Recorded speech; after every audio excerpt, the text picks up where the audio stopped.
Morning student. अभी तक हम कविवर गिरधर राय की कुंडलियाँ पढ़ रहे थे। इसकी 3 कुंडलियाँ हम पढ़ चुके हैं और अर्थ भी समझ चुके हैं। आशा करती हूँ कि तुम सबको ये अर्थ समझ में आया होगा और जो प्रश्नों के उत्तर हमने दिए आपको वो आपने अच्छी तरह से लिख लिए होंगे और वो भी आपको अच्छे से समझ में आए होंगे। अब आगे हम अगली कुंडली पढ़ने जा रहे हैं, कुंडली नंबर 4। इस कुंडली को अब हम पढ़ेंगे और इसका अर्थ समझेंगे। सब संसार में मतलब का व्यवहार। यहाँ पर गिरधर कवि बता रहे हैं कि यह संसार जो है मतलबी है। यहाँ पर सभी लोगों का व्यवहार जो है मतलब का होता है। जब तक उनका मतलब निकलता है तब तक ही वे अपने साथी होते हैं। तो वो बोल रहे हैं कि ये राही है पथिक, यह जो संसार है यह मतलब का है। जब लग पैसा गांठी में तब लग ताके यार, जब लग ताको यार, यार संग ही संग डोले, पैसा रहे न पास, यार मुख से नहीं बोले। अर्थात तो यहाँ पर गिरधर कवि कह रहे हैं कि जब तक व्यक्ति के पास पैसा होता है, धन दौलत होती है, तब तक उसके बहुत सारे दोस्त होते हैं और सभी उसके साथ रहना पसंद करते हैं। उसके पास जब तक पैसा है तब तक सभी जो मित्र रहेंगे उसके, वो उसके साथ ही घूमना चाहेंगे, उसी के साथ रहना चाहेंगे और झूठा ढोंग रचते हैं मित्रता का कि हम तुम्हारे सच्चे मित्र हैं। इस तरह से वो बताते हैं। तो कवि कहते हैं कि इस संसार में सभी लोग मतलब से ही बातें करते हैं। मतलब से ही अपना संबंध बना के रखते हैं और जब तक उनका मतलब सिद्ध होता रहता है तब तक संबंध रखते हैं और उसके बाद जब उनका मतलब सिद्ध हो जाता है तो वो अपने संबंधों को खत्म कर देते हैं। अर्थात सभी व्यक्ति स्वार्थी है। जैसे जब तक किसी व्यक्ति के पास धन दौलत रुपया पैसा रहेगा तब तक उसके अनेक लोग मित्र बने रहेंगे।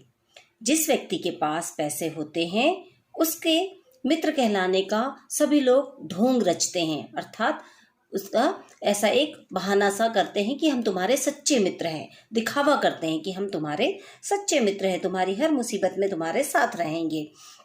ऐसा कहकर वे उनके साथ घूमते फिरते हैं और उनका साथ नहीं छोड़ते। गिरधर कविराय जगत यही लेखा भाई, करत वेगरजी प्रीति, यार बिरला कोई साई।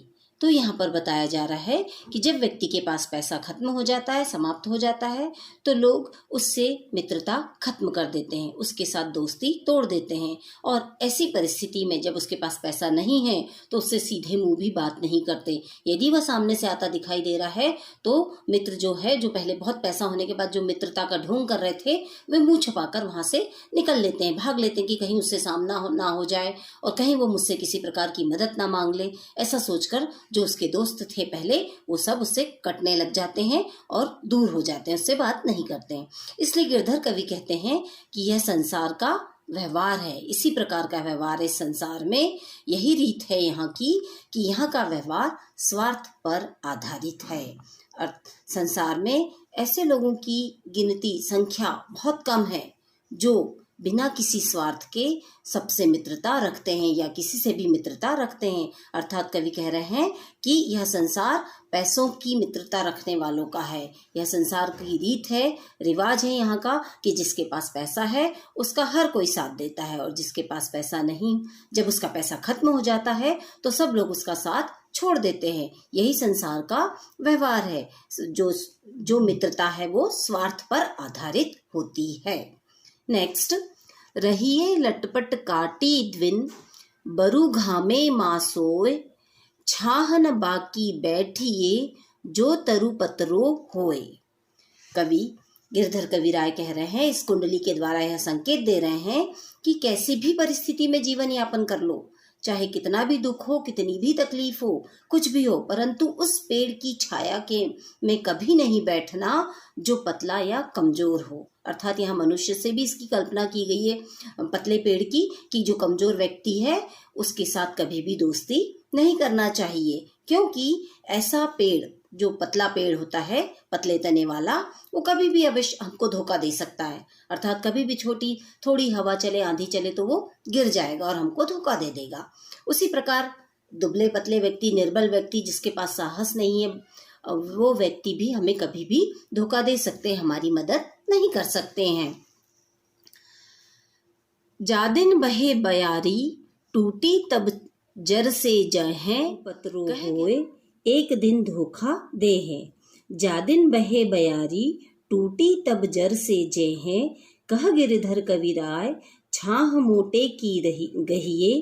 पाती सब झरी जाए, तऊ छाया में रहिए। अर्थात यही मैंने बताया आपको कि जो पतला पेड़ होता है या कमजोर होता है वो कभी भी हमको धोखा दे सकता है। अगर तेज हवा चलेगी, आंधी आएगी तो ये पतला पेड़ जो है वो जड़ से उखड़ जाएगा और हमें उसका सहारा लेने से कोई अर्थ नहीं होगा। इसलिए हमें हमेशा किसी मोटे पेड़ का सहारा लेना चाहिए। मोटा पेड़ आंधी का जो प्रहार होगा, उस पर हमला होगा आंधी तूफान का, तो वो उसको सहन कर लेगा और हमको धोखा नहीं देगा।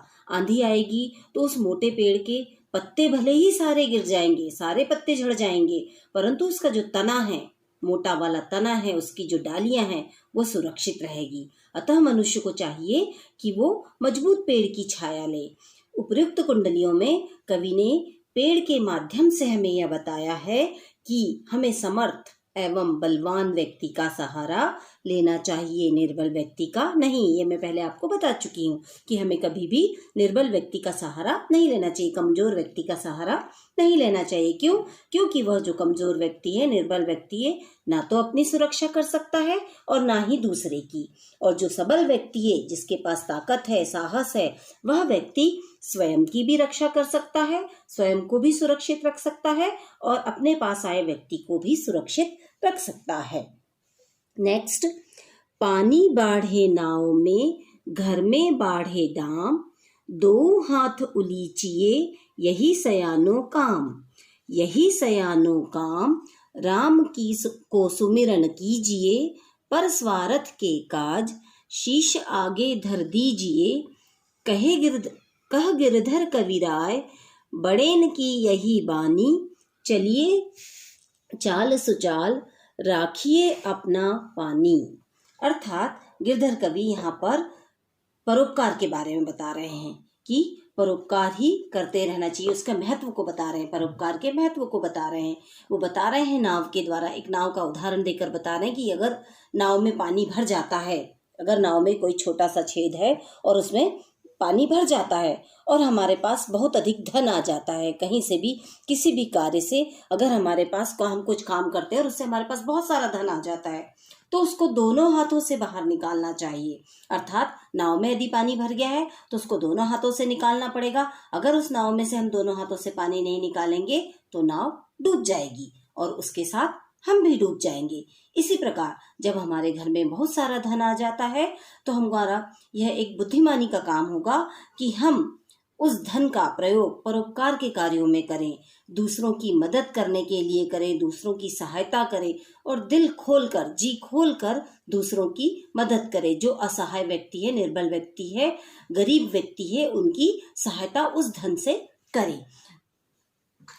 यही बुद्धिमानी का काम है। और दान पुण्य करें, उस पैसे का हम दान पुण्य करें। हमें प्रभु के नाम का स्मरण भी करना चाहिए और परोपकार के लिए यदि अपने जीवन का बलिदान भी देना पड़े तो उससे पीछे नहीं हटना चाहिए और अपने जीवन का बलिदान कर देना चाहिए। कवि कहते हैं कि बड़े बुजुर्गों ने, हमारे जो बुजुर्ग हैं, उन्होंने भी हमें यही शिक्षा दी है कि हमेशा अच्छे ढंग से, अच्छे तरह से जीवन यापन करना चाहिए, सही रास्ते पर चलना चाहिए और अपने सम्मान को बनाए रखना चाहिए। केवल सही मार्ग पर चलने से ही हम अपने सम्मान की रक्षा कर सकते हैं। राजा के दरबार में जय समया पाए, साईं तहाँ न बैठिए, जहाँ को दे उठाए। जहाँ को दे उठाए, बोल अनबोले रहिए, हंसिए नहीं हहाय, बात पूछे ते कहिए। कह गिरधर कविराय, समय सो कीजे काज, अति आतुर नहीं होए, बहुरी अनखे। राजा के दरबार में जय समया पाए, साईं तहाँ न बैठिए, जहाँ को दे उठाए। जहाँ को दे उठाए, बोल अनबोले रहिए, हंसिए नहीं हहाय, बात पूछे ते कहिए। कह गिरधर कविराय, समय सो कीजे काज, अति आतुर नहीं होए, बहुरी अनखे हैं राजा। अर्थात अब यहाँ पर कवि हमको कह रहे हैं कि यदि हम राजा के दरबार में जाते हैं तो हमको वहाँ पर किसी भी वक्त नहीं जाना है। राजा के दरबार में हमको अवसर मिलने पर ही जाना है। जब हमें अवसर मिलेगा तभी हमको उस दरबार में जाना है। अवसर पाकर ही राजा के दरबार में जाना चाहिए। और हमें एक बात का हमेशा ध्यान रखना चाहिए कि हमको अपनी हैसियत अर्थात हम किस योग्य हैं उस योग्यता को देखते हुए वहाँ राजा के दरबार में स्थान ग्रहण करना चाहिए, अर्थात बैठना चाहिए कि हम किस योग्य है उसी जगह पर जाकर बैठें, किसी और जगह ना बैठें। अगर हम किसी और जगह पर बैठ जाते हैं, किसी ऐसे स्थान पर बैठ जाते हैं जो हमारे स्तर के अनुकूल नहीं है, हमारी योग्यता के अनुकूल नहीं है, तो उस स्थान पर बैठने से कोई भी हमें वहाँ से उठा देगा, वहाँ से हमको हटा सकता है। इसलिए कवि कह रहे हैं कि ऐसी स्थिति आने पर हमें चुपचाप ही रहना चाहिए, वहाँ पर कुछ भी नहीं बोलना चाहिए। हमें बोलते समय भी यह ध्यान रखना चाहिए कि हम क्या कह रहे हैं, किसके सामने कह रहे हैं और किस बात को कह रहे हैं, अर्थात संयम बरतना चाहिए। हमें सोच समझकर बोलना चाहिए। अनावश्यक रूप से किसी भी बात पर जोर जोर से नहीं हंसना चाहिए। जब हमसे कोई बात पूछी जाए तभी उसका उत्तर देना चाहिए। जब तक हमसे कोई सवाल ना पूछा जाए, कोई बात ना पूछी जाए, तब तक हमें उस बात का उत्तर नहीं देना चाहिए। बीच बीच में जवाब नहीं देना चाहिए। जब हमसे कुछ पूछा जाए तभी हमें बोलना चाहिए, क्योंकि यही हमारी व्यवहार कुशलता है। इससे हमारे जो सम्मान है वो बढ़ेगा, हमारी योग्यता दिखेगी और हमारे अंदर कितने अच्छे गुण हैं यह दिखाई देंगे, अर्थात हमारे व्यवहार की वहाँ पर पहचान होगी कि हम कितने व्यवहार कुशल हैं। हमें अपने प्रत्येक कार्य को समय आने पर ही करना चाहिए, समय के अनुसार ही अपने काम को करना चाहिए। ज़्यादा उतावला नहीं बनना चाहिए कि बहुत जल्दी जल्दी नहीं करना चाहिए किसी कार्य को करने के लिए कि हम बहुत जल्दी करना चाहते हैं, ऐसे उतावलापन नहीं दिखाना चाहिए, क्योंकि प्रत्येक कार्य जो है सही समय आने पर ही होता है। और कवि हमसे कहते हैं कि राजा के दरबार में यदि हम जाते हैं तो वहाँ पर दरबार के नियमों का पालन करना चाहिए।